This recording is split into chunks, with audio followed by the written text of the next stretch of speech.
Hi, folks. We're getting a little slap happy here. Yes, It's that we are. time of the day when we've been sitting in seminars all day, and you guys just saw a good one on birds. It was our friend Pam Carlson who just did a terrific talk. She was on our show a couple of weeks. You got to hold the mic up right there. There you go. Pam was great. She spoke briefly about the migration habits, and tendencies in the Chicagoland area, and then really kind of turned it into how to attract them from a plant life standpoint. So she had people eating out of her hand in there. She had birds eating out of She her did. hand, right? Well said. An amazing fire. Let's say, wait, we got to pop that. There we go. And you were saying? She had quite an amazing fire. Fantastic. She's good. And on my immediate left is Shelly Chaffee. Very good. And no, I'm not. I'm reading it off a card. You did good. It's Steve Raczak is down there, and I said it must be Raczak because it's you're a Paisan, aren't you? Of mine. A Polacco paisano. Exactly. That's what I meant. You can hold it just a little closer. There you go. And they are with Twixwood Nursery, which is in Michigan. And I was looking at your map. I went online to look at your operation, and I didn't realize it, but There you go. that's why That's give why out we have Twix. Oh, that's where's our dingers? Where's But you guys are in a great location because you're on the other side of the lake, but it allows you to reach Detroit, Chicago, Milwaukee, Indianapolis. That's right.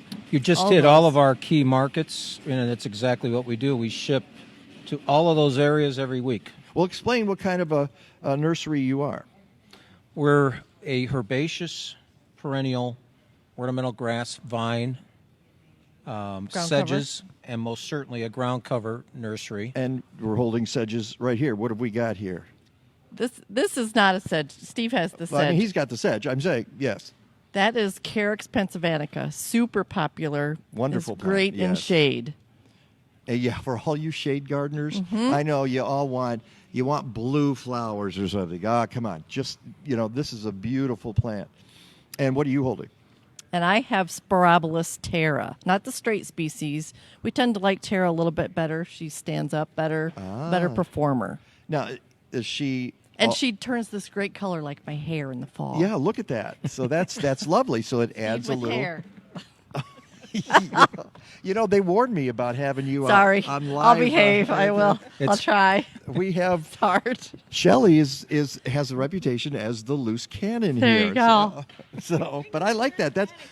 Yes. That's why she's here, because I always look for good radio. Oh, boy. Okay. So at any rate, you do. Oh, and we have some more down here. Let's hold this up. Yeah, we brought this Vernonia. This ironweed has caused quite the stir here. Lots of people chatting about it. It was mentioned in more than one of the seminars that we've been. And basically, it's a great performer. I mean, look at that, still flowering this time of year when there's not a lot flowering.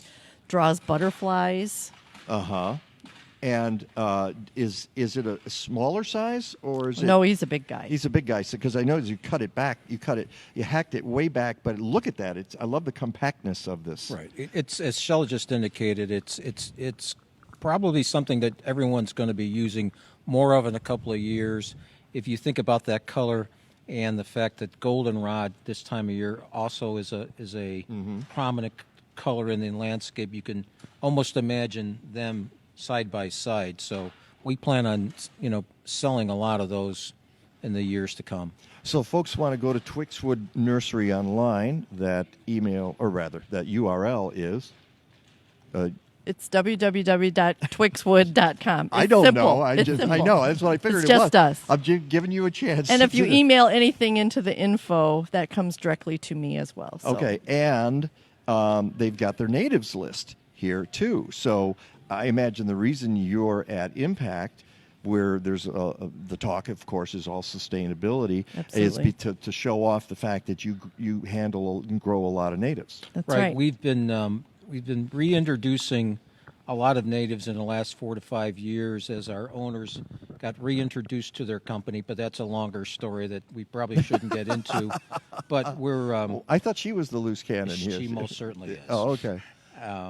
But we every year we're adding more and more. And for us to have a 219 native list so that we can put that under, the nose of our customer base and let them know what we are producing is a big, big plus for us. So that's exactly why we're here. We're growing more.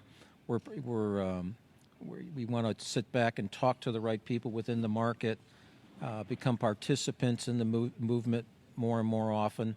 And in a situation like this, when you can hear speakers speak to what's out, what's active, what's working well, our owners sit back, take a look at what they should be growing, and we invest and we move forward. Well, you talked about it as a movement, and I was one of the founders of the Midwest Ecological Landscape Alliance, which turned into this conference, Impact, when it got moved into ILCA.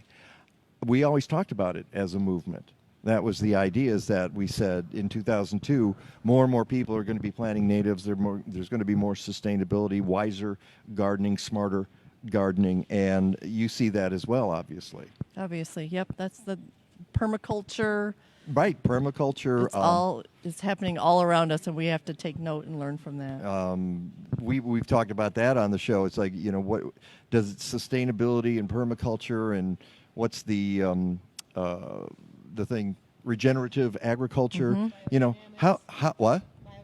Biodynamics. How different are these things? But they're all related. We know that. So before I say goodbye to you guys, I want to start with something we started with this morning. First thing, when you and I met, Steve, you asked me about what are millennials doing? What are you seeing? And I gave you my observations, but I'll ask you here on camera, why do you ask me? Well, I think, like any other organization that's looking at its market, we'd like to know, what that specific demographics tendencies are. Mm-hmm. And I ask simply because I know that you're exposed to a lot of different people. And we're doing social media right here. So, right. Hey, you millennials watching social media. Of course, it's all the old folks watching Facebook. That's all. That's the other thing we've learned. We should be doing this on Instagram right now. Yes, there you go. We're really significantly customer focused at Twixwood, and one of the things that we really want to do is understand what makes that specific generation tick, and it seems to be things that along the lines of efficiency, cost efficiency. Most certainly, we see some interest in edibles. Lots of interest in edibles, and I would imagine lots of interest in native plants too, and getting back to the plants that sustain our planet. Correct. And our insect population and the biology in our soils. So, as we have become more involved as a participant in the sustainability movement, we most certainly have seen and felt the demographic enter, and the more we know about what they want and how they want it, the more successful we're going to be as an industry pleasing them, because most certainly they're the next page. Mm-hmm. Right, exactly. And one of the things we just talked about before we went on camera was some shakeups in the horticultural world, such as a whole group of magazines going under, state-by-state gardening, some garden centers closing. We talked on the show last week about one in Washington, D.C., another one in Platter's Palette in the Chicago area is closing. So if this is the most popular hobby in America, why are we having all this bad news in the industry? On the other hand, you're reaching out, and other people here are trying to reach out to millennials and say, what are you guys doing? Are you going to be part of this? And I think it's time for some of the powers that be to have a conference and say, yeah, what is going on, and how do we attract this new audience? And I think that's partly why we're all here today, too. Absolutely. I would agree with that. Yeah. All right. Well, thank you so much, Steve and Renee. And you're not such Shelly. a loose... I'm sorry. Steve and... See, and I got it wrong. Shelly. Oh, no. It's cut. No. It's too late. It's all live. Shelly. I was looking at... No, I don't even know where Renee came from. It just kind of came out of my head there. It just like popped out.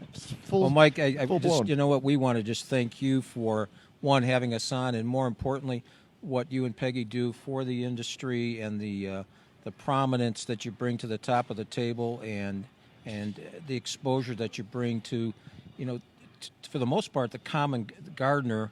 We really appreciate the effort. You've been a pillar, in the industry for a long time, and it's been nice to work with you today. I'm all out of 20s here. I've gotten Peggy. Have you got something for this guy? All right. Well, thank you. It's bet, a pleasure. Mike. Thanks. Thank you, sir. Thank and you. Renee, it was wonderful. No. Shelly, thank you so much. Thank you. And I was going to compliment you. I was going to say, you're not as much a loose cannon as No. everybody says you are. Okay. All right. It's Mike Nowak from the ILC Impact Conference at the Chicago Botanic Garden. So long.